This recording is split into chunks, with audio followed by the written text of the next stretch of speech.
지난주에 바울이 고린도에서 1년 3개월을 사역을 하고 그것을 마지막으로 해서 귀환을 합니다. 2차 전도 여행을 마치고 안디옥으로 돌아와 얼마 있지 않다가 곧바로 3차 전도 여행을 합니다. 이 3차 전도 여행에 대한 그 내용이 사도행전 18장 후반부 23절부터 21장까지 기록이 되어 있습니다. 이 3차 전도 여행, AD 52년에서 58년, 약 6년간 전도 여행을 합니다. 바울의 1차, 2차, 3차 전도 여행 전체를 보면 그 기간이 약 한 12년 정도 됩니다.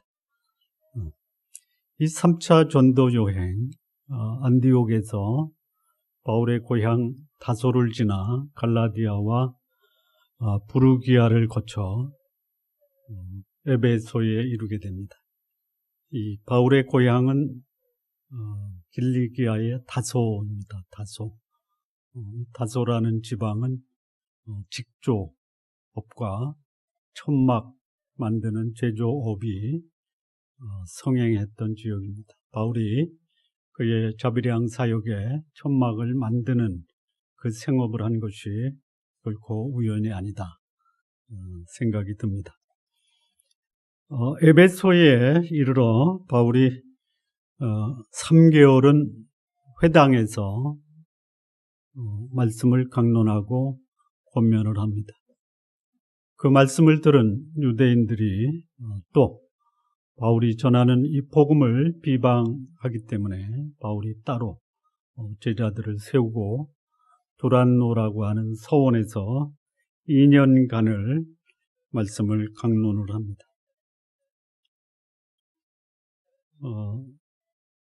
이 성경에 3개월, 2년 이렇게 나오는 것을 또 이 사도행전 19장에서는 약 3년이다 이렇게 표현도 합니다. 이 3년을 더 정확하게 얘기하면 2년 3개월 에베소에서 말씀을 가르치고 또 강론을 합니다. 자, 그런데 이 3년을 사역을 하면 이 바울과 같은 사람은 에베소 지역을 들었다 놨다 합니다. 요즘에도 그랬으면 참 좋겠는데 요즘에는 바울과 같은 사람이 흔치가 않은 것 같습니다. 우리 이우선 선교사님 3년 만에 꼴 갔다가 변화가 됩니까? 저도 여기서 만 6년 지나고 7년 차인데 서천동 지역은 변화가 안 돼도 우리 교회 함께 예배드리는 성도님들 가정은 다 변화가 되셨죠.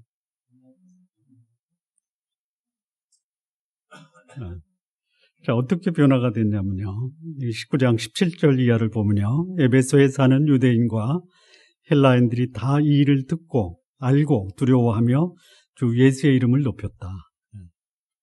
에베소에 사는 유대인과 헬라인, 그 말씀을 듣고 마음에 강한 충격을 받습니다. 그리고 그 충격을 받은 그 원인이 누구냐? 예수 그리스도입니다. 그래서 예수 그리스도의 이름을 높입니다. 어떤 일이 또 벌어지냐면요. 많은 사람들이, 믿는 사람들이 많이 와서 자복하고 행한 일을 알리며 이 자신의 죄를 고백하면서 정결케 되는 그런 삶을 사는 일들이 벌어집니다. 뿐만 아니라 마술을 행하는 많은 사람이 마술 관련된 책을 모아 가지고 와서 모든 사람 앞에서 불사르니 그 책값을 계산한 즉 은 5만이 되더라.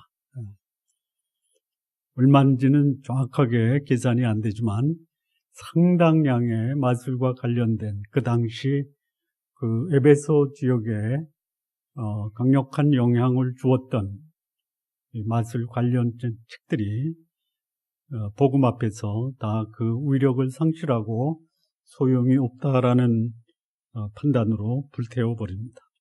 그래서 주의 말씀이 힘이 있어 흥왕하여 세력을 얻었다라고 말씀합니다. 자, 이후에 이 에베소에서 사역한 이 사도 요한이 복음을 전하다 반모섬에 유배가 됩니다. 그리고 반모섬에서 하나님이 그에게 보여준 환상 중에 기록된 말씀이 요한계시록입니다. 계시록이 시작이 되면서 소아시아의 7교회에 대한 하나님의 말씀을 전하고 있는데요. 그때 에베소 교회를 향해서 사도 요한이 하나님께 받은 그 계시가 뭐냐? 2장 2절 3절입니다. 내가 내 행위와 수고와 내 인내를 알고 또 악한 자들을 용납지 아니한 것과 자칭 사도라 하되 아닌 자들을 시험하여 그 거짓된 것을 내가 드러낸 것과 또 내가 참고 내 이름을 위하여 견디고 게으르지 아니한 것을 안다. 이렇게 하나님이 에베소 교회를 칭찬합니다. 에베소 교회는 어떤 교회냐? 진리 위에 세워진 분별력이 있는 교회였습니다. 뿐만 아니라 이 복음을 위해서 참고 견디고 그리고 부지런히 복음으로 살아갔던 교회다. 이렇게 칭찬합니다. 물론 에베소 교회 진리 위에 세워지고 부지런했고 참고 견뎠던 교회지만 이 분별력이 특별히 뛰어난 사람들이 갖고 있는 하나의 약점 뭐냐? 공감, 인지 능력과 사랑의 마음이 식어질 수 있다라는 것이에요. 분별하다 보면 그 사람이 왜 저렇게 됐는가에 대한 그 부족한 것을 감싸주는 것보다 지적해서 시정해 주려고 합니다. 우리 성도님들, 내가 잘못했을 때 공감하고 이해하고 받아주면 고치려고 하는 마음이 생깁니까? 지적하고 비판하면 고치려고 하십니까?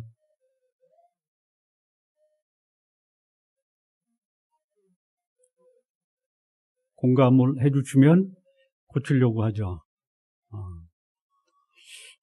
저도 이 자녀를 키우면서 공감해 주려고 부단히 애를 쓰는데요. 쉽지가 않더라고요. 9시 10분 전에 예배 드리자. 그런데 20분에 오는 거 있죠. 그래도 오는 것은 참 감사한데 오지 않는 자식들도 있습니다. 어떻게 해야 돼요? 공감해 줘야겠죠. 그럴 만한 이유가 있기 때문에 안 왔기 때문에. 그런데 이게 진리 안에서 분별하는 사람들이 품어주는 것보다 지적하는 데 익숙하다라는 것이죠. 그게 에베소 교회의 문제입니다. 자, 바울이 이 에베소 교회를 향해서 어떤 사역을 했길래 에베소 교회가 진리 안에서 견고하게 세워졌는가? 오늘 이 본문이 말하는 몇 가지 바울의 사역을 함께 나누도록 하겠습니다. 먼저 1절부터 7절까지입니다. 2절부터 보면요. 이르되 너희가 믿을 때에 성령을 받았느냐? 이르되 아니라 우리는 성령이 계심도 듣지 못하였노라. 바울이 이르되 그러면 너희가 무슨 세례를 받았느냐? 대답하되 요한의 세례니라. 바울이 이르되 요한의 회개의 세례를 베풀며 백성에게 말하되 내 뒤에 오시는 이를 믿으라 하였으니 이는 곧 예수라 하거늘 그들이 듣고 주 예수의 이름으로 세례를 받으니 바울이 그들에게 안수하며 성령이 그들에게 임하심으로 방언도 하고 예언도 하니 모두 12사람쯤 되니라. 바울이 3차 전도 여행에 에베소에서 한 사역 첫 번째가 뭐냐? 예수의 이름으로 세례를 베풀고 그리고 성령의 은사를 경험하게 합니다. 자, 이 바울이 이 에베소에 왔을 때 에베소 성도들이 알고 있는 세례는 요한의 세례입니다. 요한의 세례는 다른 말로 말하면 회개의 세례입니다. 회개의 세례. 복음을 전했습니다. 그런데 그들이 알고 있는 세례는 요한의 세례뿐입니다. 자, 이들이 예수 그리스도를 믿었을 때 성령이 그들 안에 내주하시고 성령의 인치심을 경험하는데 그 사실을 인지하지 못했다. 이렇게 보시면 됩니다. 요한의 세례밖에 모르기 때문에 성령으로 세례하시는 이 성령의 내주와 인치심을 경험하지 않느냐? 그렇지 않습니다. 그러나 몰랐다라는 것입니다. 여러분, 성경에 나오는 진리를 다 이해하거나 알지 못해도 그 성령이 여러분 가운데 역사하신다라는 것은 이해할 수 있죠. 예, 그런 상황입니다. 예. 자, 요한의 세례와 예수님의 세례의 차이가 뭐냐? 요한의 세례는 돌이키는 세례입니다. 죄로부터 돌이켜라. 예. 자, 예수님의 세례는 뭐냐? 세 가지 의미가 있습니다. 첫째는 예수 그리스도와의 연대화. 내 안에 그리스도를 모시면 그 그리스도가 나와 함께 삶을 살아가는 그리스도와의 연대화가 세례의 첫 번째 의미입니다. 예수님의 세례입니다. 내가 그리스도와 함께 십자가에 못 박혔나니 그런즉 이제는 내가 산 것이 아니 오직 내 안에 그리스도께서 사신 것이라. 그리스도와 나의 일체감을 이루었다라는 것이 예수님의 세례입니다. 예수님의 세례를 또 다른 말로 이렇게 말씀합니다. 너희는 가서 모든 족속으로 제자를 삼아 아버지와 아들과 성령의 이름으로 세례를 주라. 예수 그리스도의 이름으로 세례를 주는 것은 아버지 하나님의 이름으로 성령의 이름으로 세례를 주는 것과 똑같다, 이렇게 보시면 됩니다. 자, 세례의 두 번째 의미는 뭐냐? 나는 예수 그리스도를 구주와 주님으로 영접한 그리스도인입니다 라는 것을 공개적으로 선언하는 것입니다. 세 번째는 뭐냐? 이제부터는 성령의 인도하심을 받고 예수님이 가르치신 그 진리의 말씀에 순종하는 삶을 살겠습니다 라는 결단을 보여주는 것이 바로 예수님의 이름으로 세례를 받는 것입니다. 정리하면요, 세례는 뭐냐? 선언입니다. 나는 그리스도와 일치된, 연합된 자이다 라는 선언. 두 번째는 고백입니다. 공개적으로 나는 예수 그리스도를 구주와 주님으로 영접한 그리스도인입니다 라는 고백입니다. 세 번째는 결단입니다. 나는 예수 그리스도의 말씀에 순종하는 삶, 성령의 인도함을 받는 삶을 살겠다라는 이 결단, 이게 세례의 의미입니다. 그 얘기를 에베소 교회의 성도들이 듣지 못했다. 왜 듣지 못했느냐?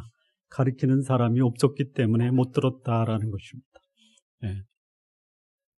아볼로가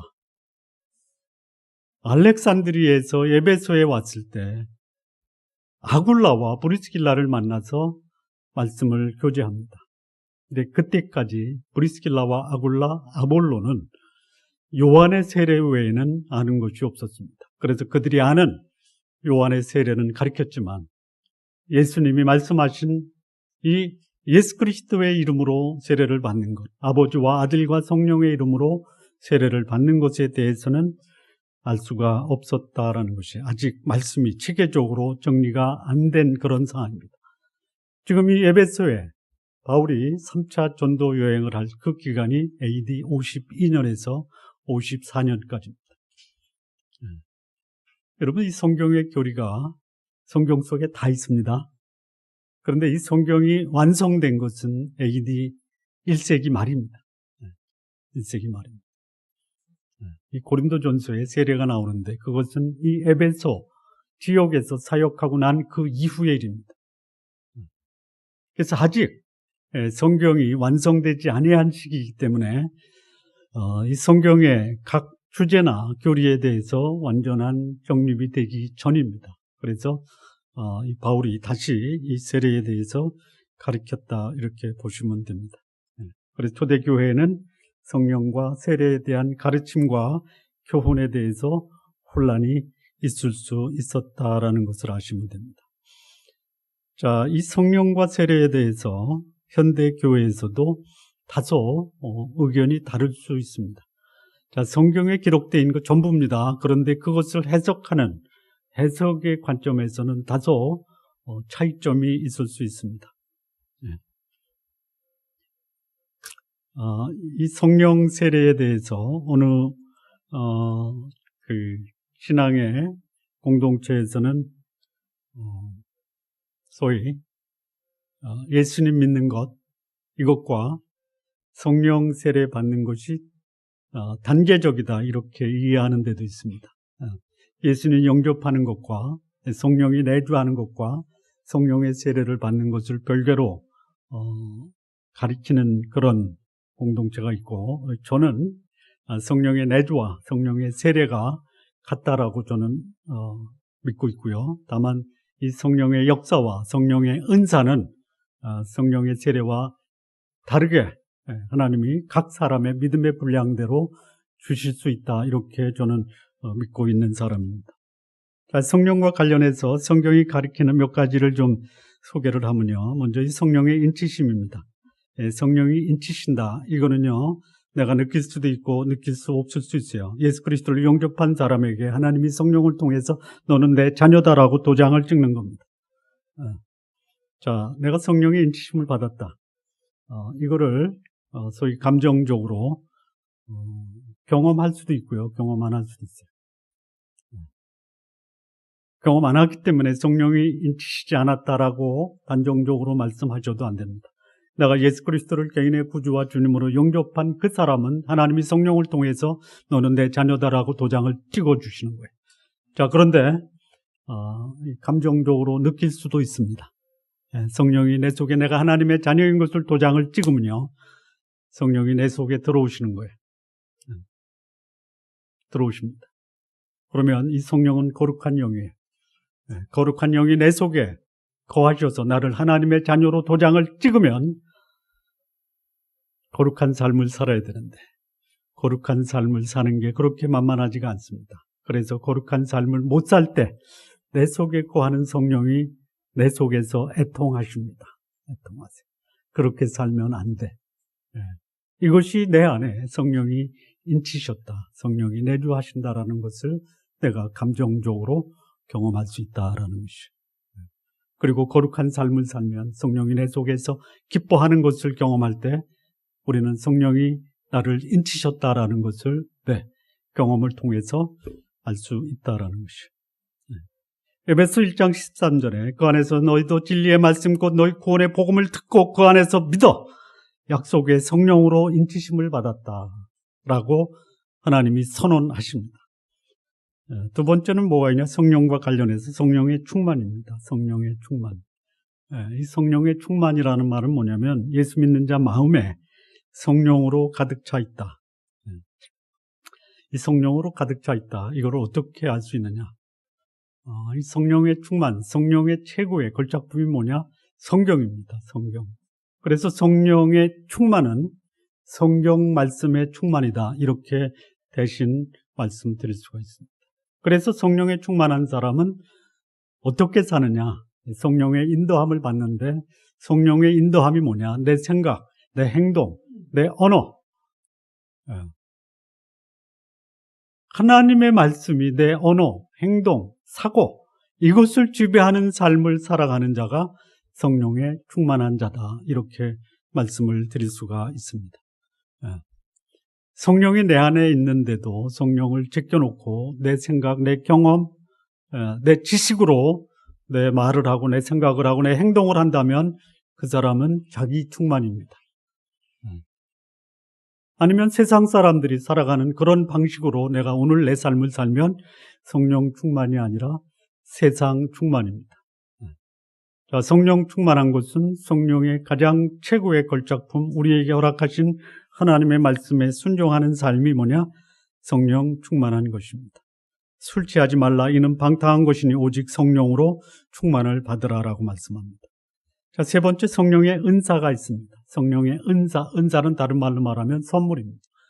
성령이 모든 하나님을 믿는 예수 그리스도를 영접한 모든 사람에게 허락하시는 선물입니다. 여러분 부모가 돼서 자녀에게 줄 때 대가를 바라고 주십니까? 아니면 선물로 주십니까? 여러분 자녀가 부모로부터 선물을 받을 때 빚으로 생각합니까? 아니면 선물로 생각하십니까? 자, 우리 부모 된 여러분 자녀에게 줄 때 기분이 좋습니까? 아니면 아깝습니까? 아니, 질문하는 거예요. 둘 다요? 그러면 하나님 앞에서 반성하십시오. 내가 내 자식에게 줄 때 이 주는 기쁨이 얼마나 크고 감격스러운지를 경험하시는 성도님들 다 되시기 바랍니다. 제가 우리 아이들에게 이렇게 용돈을 주잖아요. 기쁘고 감사한 마음으로 받아야 제가 기분이 좋은데 미안하고 죄송하고 송구스럽고 이런 마음으로 받는 자식이 있어요. 어떻게 해야 돼요? 당당하게 받으라. 하나님이 우리에게 은사를 주실 때 어떻게 주시느냐? 빌려주는 거예요? 아니죠. 보상을 바라고 주십니까? 아니죠. 주시는 거예요. 주세요. 근데 어떤 만큼 주시느냐? 많이 주셨으면 좋겠죠. 그냥 분에 넘칠 만큼 많이 주셨으면 좋겠죠. 방법이 있어요. 방법이 있어요. 그걸 여러분들이 취하지 않기 때문에 못 받는 것이지 하나님이 여러분에게 안 주려고 안 주시는 게 아닙니다. 받을 그릇을 준비해야지. 그릇은 준비해 놓고 손만 벌리거든요. 그럼 손에 담을 만큼만 주시는 거야. 그걸 뭐라 그래요? 믿음의 분량만큼 주시는 거예요. 하나님은 인격적이신 분이기 때문에 인격적 믿음만큼 주시는 거예요. 자, 그러면 이 인격적 믿음의 분량을 키우시기 바랍니다. 믿음의 분량은 키우지 않고 은사는 듬뿍 달라고 하면 하나님이 주시는데 이게 어떻게 돼요? 담을 그릇이 없는 거예요. 여러분, 그릇을 키우시기 바랍니다. 여러분, 부담스럽습니까? 아니면 좀 하나님 앞에 제가 준비도 안 하고 달래기만 해서 죄송합니다라는 생각이 듭니까? 그릇을 좀 키우세요. 그릇을 키우세요. 키우는 방법이 어렵지 않아요. 자, 인격적 믿음이라는 것이 뭡니까? 지식이 있어야 돼요. 그거를 정서적으로 공감해야 돼요. 그리고 결단을 해야 돼요. 그러니까 성령의 은사, 하나님의 은사는 하나님이 우리에게 허락하신 이 말씀을 얼마만큼 내가 이해하고 있느냐에 따라서 다르다라는 것이에요. 이렇게 하나님께 기도해 보십시오. 하나님, 제 평생에 살아있는 동안 성경 66권, 이 말씀이 무슨 말씀인지 창세기로부터 계시록까지 이해하면서 하나님 믿는 신앙생활을 하게 해 주십시오. 그리고 그것을 진짜 감격하고 공감하고 그 말씀에 순종하는 삶에 대한 기쁨을 경험하며 살게 해 주십시오. 그리고 내 삶이 이 말씀에 순종하며 그 말씀에 따라 결단하는 삶을 살게 해 주십시오. 그러면 그만큼 하나님이 여러분에게 은사를 주시는 거예요.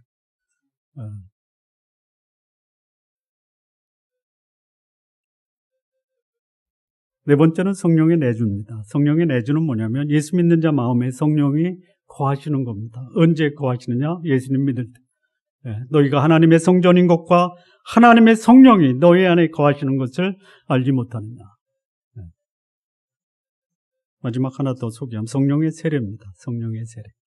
이 성령의 세례가 뭐냐? 성령의 인치심, 성령의 내주, 성령의 은사 등을 포함한 아까 제가 세례를 말씀하실 때 예수 그리스도와의 연대와 예수 그리스도에 대한 공개적 고백, 성령의 인도함을 받겠다라는 결단, 예수 그리스도 앞에서 하나님 아버지 앞에서 성령 앞에서 우리가 이런 성령과의 연대와 성령이 내 안에 계시다라는 것을 공개적으로 고백하고 그리고 성령의 인도함을 받겠다라는 이 결단이 성령의 세례입니다.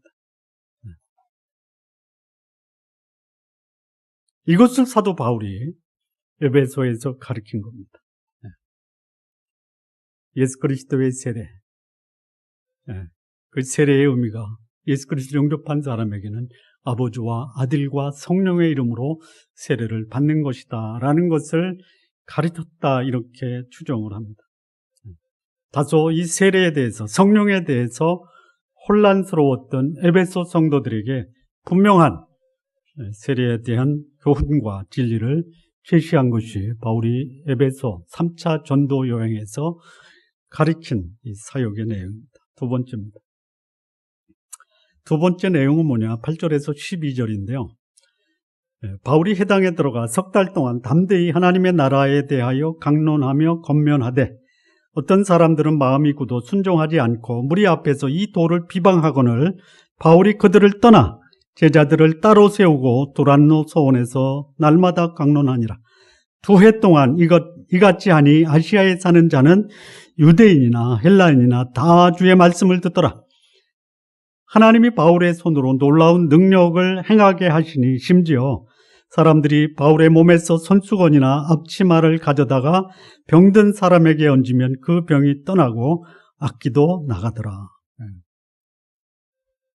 해당에서 하나님 나라를 강론하고 권면하고 이것으로 인해서 비방을 받을 때 따로 제자들을 데리고 두란노 성원에서 2년 동안 강론을 합니다.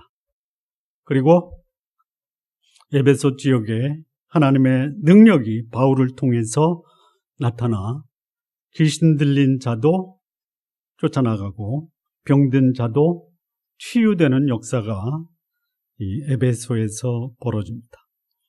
자, 여기 보면은 이제 이 바울이 회당과 두란노 소원에서 한 것이 뭐냐? 강론하고 권면하는 일입니다. 강론하고 권면하는 일. 2년 3개월을 합니다. 2년 3개월. 강론하다가 뭘까요? 강론하다가 뭘까요? 뭐라고요? 가르치고 전하고. 이 강론하다라는 말이 이 헬라어 본문으로 설명을 드리면 디아라는 단어와 레고라는 단어의 합성어입니다. 디알레고라고 합니다. 이게 뭐냐? 디아라는 것은 뭐냐면 뭐 관통하다, 대면하여, 뭐 향하여 이런 뜻이고요. 레고는 뭐냐면 말하다. 그래서 이거를 어떻게 번역을 하냐면요, 대화를 통해서 토론하다 이겁니다. 그러니까 일방적으로 뭐 서서 혼자 여러분 이게 진리니까 받으십시오라고 강의한 것이 아니라 궁금하면 질문하고 답변하고 또 가르치면서 질문하면 들은 사람들이 답변하는 이런 대화식의 교육을 했다라는 것이죠. 토론식 교육. 여러분 제가 여기서 일방적으로 여러분에게 가르치면 뭐 받을 건 받고 버릴 건 버리시죠? 하나도 버리지 마십시오. 그런데 이 에베소에서 바울이 에베소 사는 유대인과 헬라인들에게 말씀을 가르칠 때요, 주로 대화식으로 강의를 한 거예요. 교육을 한 거예요. 그러면 훨씬 더 교육에 효과가 있죠. 에? 충분히 이해하지 못한 거 질문하고 질문에 대해서 서로 토론해서 결론을 짓는 거예요. 그러면 그것이 어떻게 되냐면 권면이 됩니다. 권면. 이 권면의 뜻은 뭐냐? 확신을 갖게 해주다 이런 뜻입니다. 듣는 자가 그 말에 설득되다, 이게 권면하다라는 것이죠. 여러분 우리의 삶이 변화되지 않는 것 중에 큰 이유 중에 하나가 뭐냐면 말씀에 대한 감동과 배운 말씀이 내 삶 속에 전혀 영향을 주지 못한다라는 것이죠. 제 그 신앙 생활의 과정에서 결정적인 시기가 있었습니다. 15년 교회 생활 이후에 제가 어느 날 어느 성경 공부 모임에 가서 충격과 감동을 받았습니다. 1975년입니다. 1975년. 그때의 그 충격과 감동은 지금도 살아있어요. 15년의 교회 생활을 통해서 배웠던 성경 지식과 또 이 말씀이 한순간에 송두리째 뒤집어지는 그런 경험. 그리고 그 이후로 한 번도 이 하나님의 말씀을 떠나서 생활해 본 적이 없다라는 것을 말씀을 드립니다. 한순간의 경험이 평생을 바꿔놓는 거죠. 이런 권면과 강론의 사역을 바울이 에베소에서 2년 3개월을 했다라는 거죠.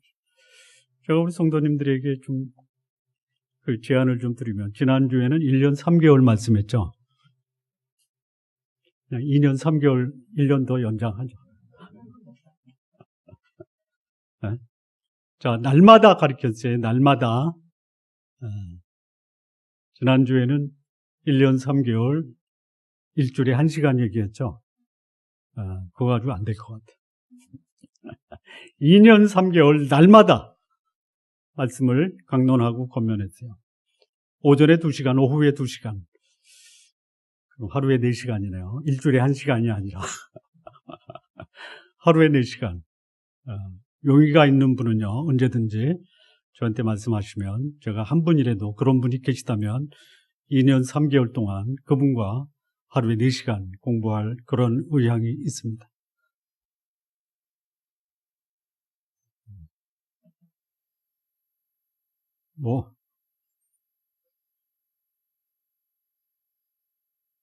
기도하시면서 한번 생각해 보시기 바랍니다.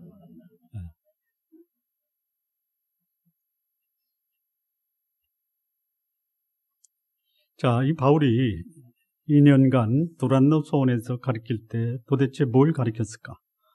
도를 가리키는 것을 유대인들이 비방해서 도란노 소원으로 옮겼어요. 도가 뭐냐? 구약입니다. 구약. 구약. 아직 신약 성경이 완성이 안 된 상태에서 바울이 구약에 나타난 예수 그리스도에 대한 예언의 말씀과 그 복음을 가는 곳마다 증거를 한 거죠. 예수 그리스도께서 말씀하신 그 말씀을 구약과 같이 연결시켜서 복음을 전합니다. 그리고 그것이 완성됐을 때 그 완성된 거를 기록으로 남겨서 쓴 서신이 저는 로마서다 이렇게 봅니다. 물론 유사한 서신들이 있습니다. 뭐가 있냐? 갈라디아서가 그렇습니다. 에베소서가 그렇습니다. 골로새서가 그렇습니다. 가장 방대한 복음의 진수를 로마에 있는 성도들에게 보낸 로마서에 기록이 되어 있습니다. 그래서 그거를 2년 동안 에베소에서 가르치면서 구약과 예수 그리스도를 함께 접목시킨 그 가르침의 사역을 하지 않았냐 이렇게 추정을 해봅니다. 제가 로마서 교육을 관점에 따라서 몇 가지 관점으로 우리 성도님들과 나눈 적이 있습니다. 일주일 동안. 하나는 믿음의 여정 차원에서 함께 공부한 적이 있고, 하나는 믿음의 비밀 차원에서 공부한 적이 있습니다.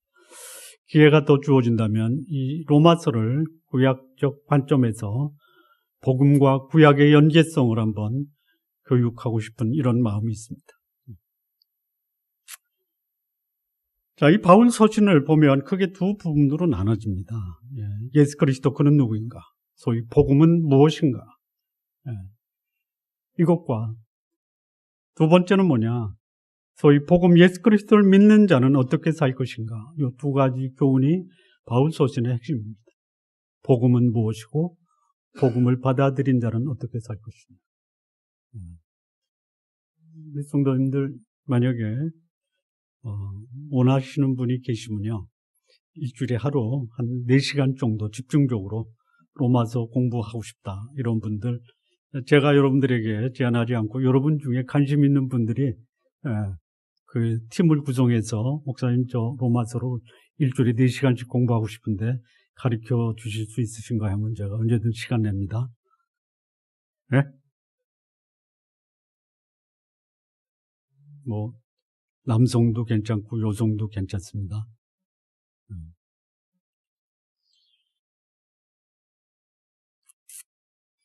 자, 어떤 삶을 사는 삶이 예수 그리스도 그분을 주변에 드러내서 그 예수 그리스도로 말미암아 어두운 영에 사로잡힌 자들을 결박해서 풀어내는가? 그리고 그 풀어내는 삶을 가리키면서 실질적으로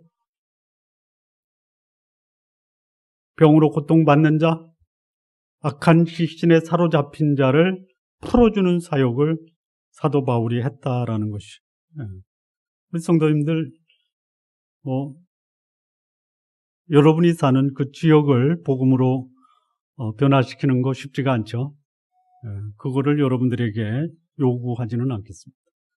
여러분의 직장을 복음으로 변화시키는 거, 이것도 여러분들에게 요청하고 싶지는 않습니다. 그러나 나의 영향을 강력하게 행사할 수 있는 나의 가정, 나의 자녀들에게는 예수 그리스도 복음으로 강력한 영향을 행사하시기 바랍니다. 그것도 쉽지가 않죠. 그것도 쉽지 않습니다. 그러나 성령의 능력으로 나의 가정은 성령의 인도함을 받는 가정으로 만들겠다라는 그런 하나님 앞에서 기도하시고 간구하시고 그 사역을 여러분들이 이루시기를 진심으로 바랍니다. 세 번째입니다. 17절에서 20절인데요. 바울이 2년 그 이상을 에베소에서 말씀을 증거하면서 어떤 일이 벌어지냐면요.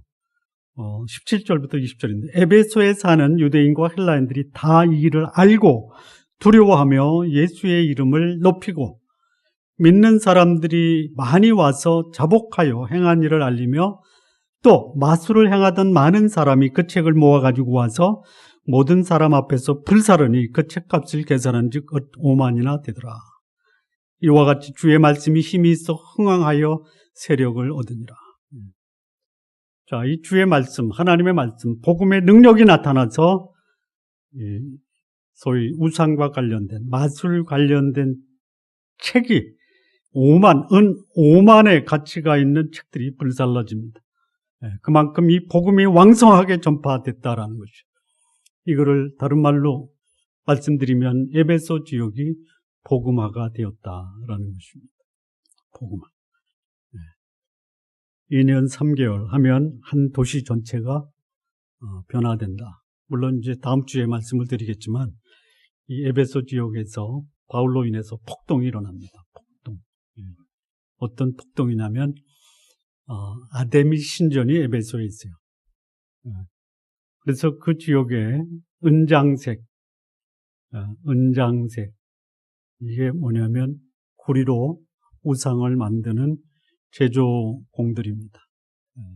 복음이 에베소 지역을 휩쓸고 지나가니까 그 신상 만들어서 파는 그 직업이 완전히 문을 닫는 거예요.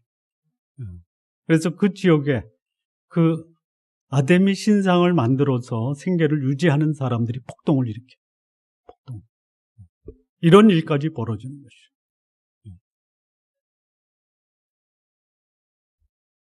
근데 대부분의 이 에베소 사람들이 하나님의 말씀이 그들의 삶을 변화시킵니다. 자, 이 복음화가 있어요. 복음화. 이 복음화가 뭐냐?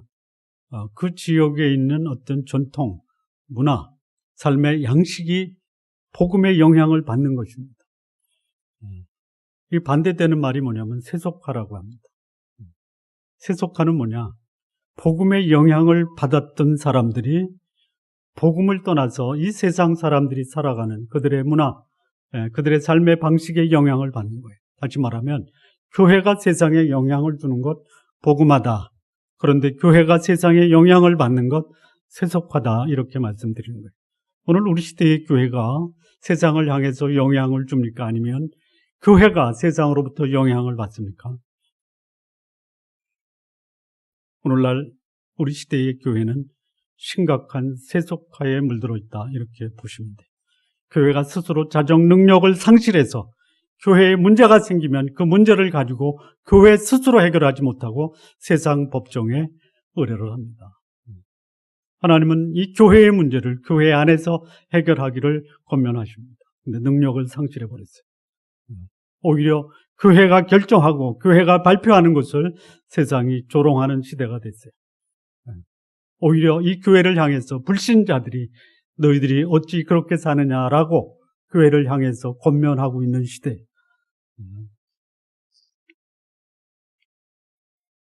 우리 성도 여러분, 내가 세상을 변화시킬 수가 없을 수 있어요.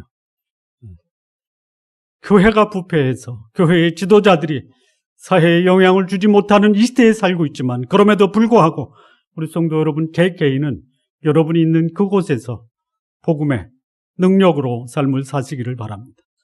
유다가 멸망했을 때 임금도 눈이 뽑혀서 죽임을 당하고 수많은 유대의 지도자들과 사람들이 바벨론으로 포로로 갑니다. 근데 그 중에 여전히 하나님의 능력으로 유대인들을 보호하고 유대인들을 지켰던 한 사람, 하나님의 사람 다니엘이 있었다라는 것이죠.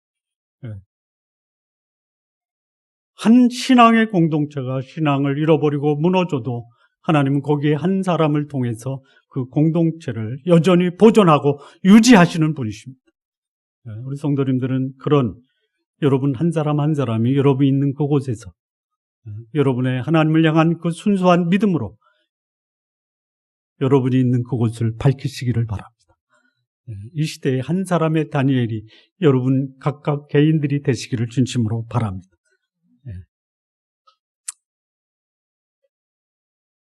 자, 이 역할을 사도 바울이 에베소에서 행했다라는 것이죠. 한 사람의 복음 앞에서의 헌신과 열정이 한 도시를 변화시킵니다. 역사가 바울을 통해서 변화가 됐다면 오늘 나 한 사람을 통해서 하나님이 나의 가정, 나의 친구, 나의 직장을 변화시키는 그런 변화의 주인공들 되시기를 바랍니다. 마무리 짓겠습니다. 복음의 사역자들이 해야 될 이 중요한 세 가지 교훈을 오늘 본문에서 봤습니다. 첫째는 뭐냐? 불명확한 성경적 교훈을 나를 통해서 분명하게 가르쳐 줘야 되겠다라는 것이죠. 두 번째는 적어도 복음으로 사는 사람은 이 복음이 나를 통해서 계승되도록 가르치고 훈련하는 사역을 해야 되겠다. 세 번째는 내가 지니고 있는 이 복음의 능력으로 내 주변 사람들 변화시키는 삶을 살아야 되겠다라는 것이 바울이 에베소에서 행한 사역의 핵심입니다. 우리 좋은나무 교회 성도 여러분, 우리 성도님들의 삶이 성경과 복음의 능력으로 여러분 주변을 밝히는 이런 삶이 되시기를 진심으로 바랍니다. 기도하시겠습니다.